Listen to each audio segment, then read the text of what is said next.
Dear students, अभी की इस वीडियो में 2016 में 12 में जैक बोर्ड में जो आउटपुट फाइंड करने के लिए क्वेश्चन पूछा हुआ है उसके बारे में हम लोग पढ़ने वाले हैं।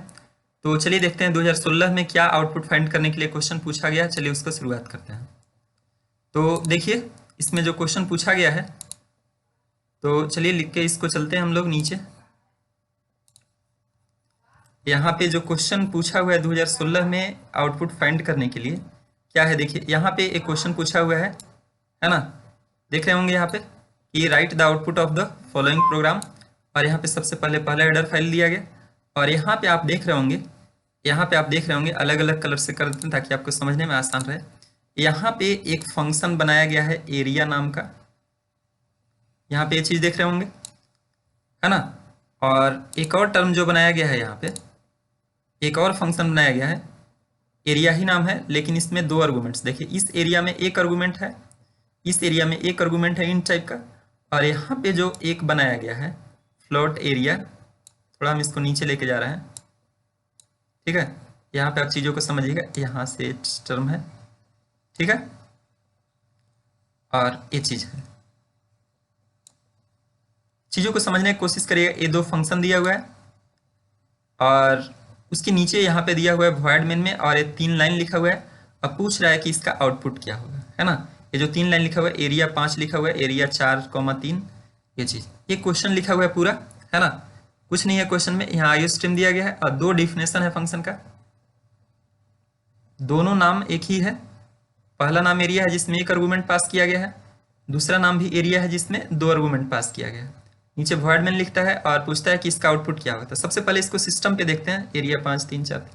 तो आप इसको देख लिए कि क्या लिखा हुआ है। यही सेम चीज को हम लोग यहाँ पे C++ में यहाँ पे कॉपी करके उसको यहाँ पे लाते हैं। देखिए वही चीज है, नाम area int S into S मिला लीजिएगा आप, है ना। बी और एच, यही सेम चीज यहाँ पे कॉपी करके यहाँ पे पेस्ट किए। 3 लाइन का था तो पहले 2 लाइन समझेंगे, उसके बाद हम लोग तीसरे लाइन के बारे में डिस्कशन करेंगे, है ना। तो पहले 2 लाइन अच्छे से क्लियर कर लेते हैं, उसके बाद तीसरा लाइन वाले पे आते हैं। क्योंकि हल्का सा मिस्टेक था जब जैक बोर्ड क्वेश्चन छापा था, तो हल्का सा ही तीसरा वाला लाइन में एक मिस्टेक था, मिसप्रिंट था। इसके चलते पहले 2 लाइन का हम लोग देख लेते हैं। इसको जब हम लोग रन कराते हैं तो देखिए क्या आउटपुट आता है इसका। जैसे ही हम लोग अगर इसको रन करवाते हैं तो देखिए जो आउटपुट आया वो क्या आया। तो देखिए पहला बार में क्या आया, 25 आया। पहला सी आउट के लिए क्या आया, 25 आया। उसके बाद आया 6, और उसके बाद तीसरे लाइन में क्या आता है उसको समझाएंगे, समझिएगा। पहला इसके लिए क्या आया, पहला वाला लाइन के लिए 25 आया, और इसके लिए क्या आया हम लोग का 6 आया। देख रहे होंगे ना, पहले 25, फिर दूसरा सी आउट के लिए 6, और फिर तीसरा वाला लाइन के लिए क्या आएगा उसके लिए हम लोग डिस्कशन करेंगे। तीसरा वाला जो लाइन के लिए हल्का सा क्या माइनर मिस्टेक है वो हम आपको बताएंगे, और हम बोल ही दे रहे हैं क्या हल्का सा माइनर मिस्टेक है। देखिएगा इस क्वेश्चन में क्या हो रहा है कि जब हम लोग यहाँ पे वैल्यू दे रहे हैं तो डायरेक्ट यहाँ पे वैल्यू रखा हुआ है, यहाँ पे भी फंक्शन का कॉलिंग कर रहे हैं तो डायरेक्ट, जैसे यहाँ एरिया कॉलिंग कर रहे थे डायरेक्ट 5 लिखा हुआ है, डायरेक्ट 4 3 एरिया डायरेक्ट यहाँ पे। तो ये जो एरिया का कॉलिंग हो रहा है तो इसमें यहाँ बी नहीं हो सकता है, बी नहीं यहाँ पे होना होगा तो क्या हो सकता है, बी तो नहीं हो सकता है, यहाँ पे 6 हो सकता है। और 6 टाइप का लिखने की कोशिश किया होगा, मतलब यहाँ पे 6 मान के करिएगा तो सोल्व हो जाएगा, है ना, क्योंकि डायरेक्ट आपको वैल्यू देना है। और अगर बाय द वे देखिए अगर 6 मान के सोल्व करते हैं तो कुछ आंसर आ जाएगा, और यहाँ अगर 6 नहीं मानते, अगर आप यहाँ पे बी का अगर जिक्र करते हैं तो आपको यहाँ बी लेके कुछ ना कुछ वैल्यू देना होगा। इस तरीके से यहाँ बी ले करके आपको कुछ ना कुछ यहाँ वैल्यू देना होगा, जो भी आप वैल्यू दें बी का कुछ ना कुछ मान रखना होगा, 6 रखे चाहे 16 रखे चाहे कुछ भी रखें, ताकि जब यहाँ बी लिखें तो बी वाला कुछ ना कुछ वैल्यू यहाँ पे पहुंचना चाहिए। बस यही मिस्टेक था। तो हम लोग मान लो हम लोग अगर यहाँ बी लिखाएगा, ध्यान देना, अगर यहाँ बी लिखेगा तो बी का ऊपर जिक्र होना चाहिए, ठीक है। अगर बी को सही माना जाएगा कि बी लिखने का कोशिश कर रहा था, तो अगर बी लिखने का कोशिश कर रहा था तो बी का कुछ वैल्यू देना पड़ेगा। और अगर वैल्यू नहीं दे रहा है तो फिर हम इसको मान के चलेंगे कि ये 6 लिखने की कोशिश कर रहा है ना, तभी हो जाएगा और हम लोग का काम हो पाएगा, ठीक है।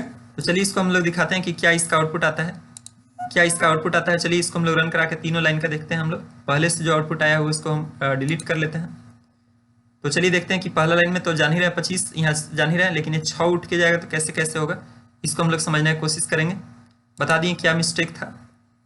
जैसे हम उसको वहाँ पे रन कराएं तो देखिए इस बार क्या आया, 25 और 6 तो आ ही रहा था, उसके नीचे क्या आ गया, 27 आ गया।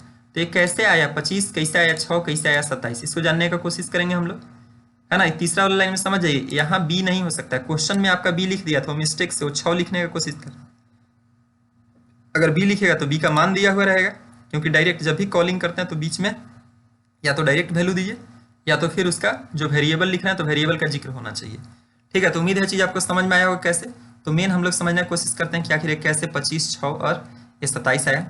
तो चलिए समझते हैं। अब हम लोग वहाँ पे आते हैं अपने यहाँ टैब में। तो यहाँ पे हम लोग समझने की कोशिश करेंगे कि ये क्या हो रहा होगा, कैसे हो रहा होगा, जानने का कोशिश करें। तो सबसे पहले देखिए यहाँ पे वॉइड मेन से काम शुरू होगा। भले ऊपर में डिफिनेशन दे दिया गया है, पहला डिफिनेशन एरिया यहाँ पे इस तरह से देख ही रहे हैं, घेर दिए हैं। फिर उसके बाद यहाँ पे भी दिया हुआ है, उसी साथ में ही है। तो पहला बार जब ये सी आउट से एरिया का कॉलिंग करेगा तो ये जो 5 रहेगा ना, एरिया का कॉलिंग रख रहा है और सीधे 5, तो 5 उठ के सीधे किसके पास जाएगा, एक आर्गूमेंट के साथ। तो ये 5 सीधे उठेगा, और 5 सीधे उठेगा तो देखो नाम समझना क्या है, नाम है एरिया और एक आर्गूमेंट। तो देखिए नाम है एरिया और एक आर्गूमेंट यही ना, नाम है एरिया और एक आर्गूमेंट यही है। तो 5 इसके पास पहुंचेगा सीधे, जो 5 उठा सीधे 5 इस एस के पास पहुंचेगा। यहाँ 5 गुने 5 कर देगा, तो 5 गुने 5 जब किया यहाँ से 5 गुने 5 किया, रिटर्न 5 गुने 5, तो सीधे यहाँ से 5 गुने 5 करके किसके पास, इसके पास। तो इस वाले लाइन के लिए हम यहाँ पे आउटपुट भी लिख दे रहे हैं। इस वाले लाइन के लिए क्या प्रिंट करेगा, 25 प्रिंट करेगा। और 25 प्रिंट करने के बाद ENDL का मतलब क्या हुआ, ENDL का मतलब क्या हुआ कि 25 प्रिंट करने के बाद जो कर्सर है उसको नीचे भेज दीजिए। ठीक है ना। अब उसके बाद फिर से यहाँ पे आता है एरिया और 2 आर्गूमेंट है, एक 4 है और एक 3 है। तो सीधे 4 और 3 कहाँ कहाँ जाएगा, नाम एरिया 2 आर्गूमेंट, नाम एरिया 2 आर्गूमेंट। तो नाम एरिया 2 आर्गूमेंट यहाँ है, ये 2 आर्गूमेंट है, ऊपरला में तो एगो था। तो इसके पास कितना पहुँच जाएगा, देख रहे ना, एगो 4 उठ के आ रहा है, एगो 3, पहले 4 फिर 3। तो 4 इसके पास पहुँचेगा 4, और इसके पास पहुँचेगा H वाले के पास 3। तो जैसे ही ए कॉलिंग अगर हो रहा है, ए वाला लाइन पे बात कर रहे हैं हम लोग, तो जैसे ही कॉलिंग हुआ फंक्शन का तो 4 और 3 यहाँ पहुँचा सीधे। तो जब नीचे आया तो क्या किया, यहाँ पे वही 4 और गुना, समझ रहे हो ना, 3 और यहाँ पे 0.5। तो आप जब इसको भरपूर मल्टीप्लाई करिएगा, समझ रहे बात को, भरपूर मल्टीप्लाई करिएगा क्या से, 0.5 इंटू बी, समझ रहे हो, इंटू एच, यानी कि 0.5 मैंने 1/2 भी आप इसको कह सकते हैं, 4 गुना 3। तो इसको जब गुना करिएगा 4 3 12, 12 का 0.5 तो 6 हो जाएगा। तो यहाँ से जो 6 रिटर्निंग मिलेगा सीधे इस वाले लाइन के लिए क्या प्रिंट करेगा, 6। तो 6 प्रिंट करेगा, समझिएगा 6 क्या हो गया, 6 प्रिंट किया हम लोग का। और इस वाले ENDL से वो क्या करेगा, 6 प्रिंट करने के बाद ENDL से वो नीचे भेज देगा। अब आता है इसका बारी।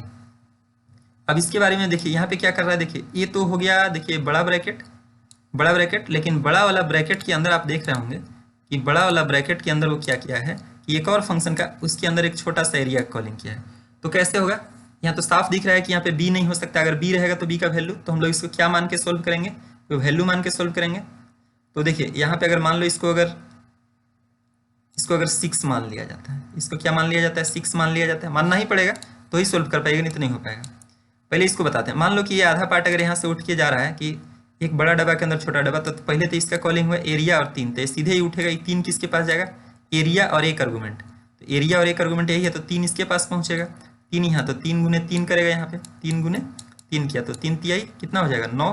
तो सीधे उठ के मेरे पास यहाँ पे क्या आ गया हम लोग को, यहाँ पे तो पहुँच गया 9, है ना, यहाँ पे पहुँच गया इस वाले के लिए 9। तो यहाँ पे इसके लिए कितना मान के चलिएगा, बी है तो बी का मान रहना चाहिए, और नहीं है तो फिर हम इसको क्या मान के चल रहे हैं, मान लो 6 मान के सोल्व कर रहे हैं।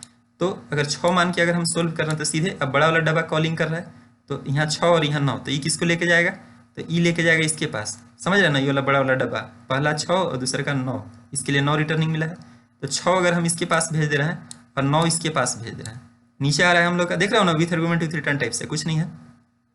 तो अगर हम लोग यहाँ पे अगर बात करें कि क्या क्या होगा और कैसे कैसे होगा, तो यहाँ पे समझिएगा तो क्या हो रहा है, यहाँ पे वो क्या करेगा कि यहाँ पे हो गया मैं हम लोग का, देखिए शुरू वाला बी को मान लिया 6, है ना, और इसको मान लिया कितना 9, गुना का सिंबल बीच में है, और 0.5 से गुना करने के लिए कह रहा है, कितना से गुना करने के लिए कह रहा है, 0.5 से। तो 6 9 54 और आधा कर देगा, तो सीधे यहाँ से रिटर्निंग कितना मिलेगा हम लोग का, 27। तो ये चीज़ हम लोग का यहाँ पे कितना मिलेगा, 27 छपेगा इस लाइन के लिए। तो वही हम लोग का आ गया कि भाई उसके नीचे हम लोग क्या आ जाएगा, 27 आ जाएगा। और ENDL से वो कर्सर जो है, ये इस वाले ENDL से मतलब इंड लाइन मैंने कर्सर को नीचे ले लिया। जो स्लैश एन काम करता था वही काम ENDL करता है ना, कि भाई छापने के बाद क्या करना, नीचे भेज देना, है ना, छाप लेना, छापने के बाद नीचे भेज देना। उम्मीद है चीज़ आपका आउटपुट समझ में आएगा। 25 6 27 कैसे आया था हम लोग यहाँ पे देखे थे उसके आउटपुट को। देखिए थोड़ा जूम कर दे रहे हैं फिर से, ताकि आपको फिर से याद आ जाए वही 25 6 27 कैसे आया था।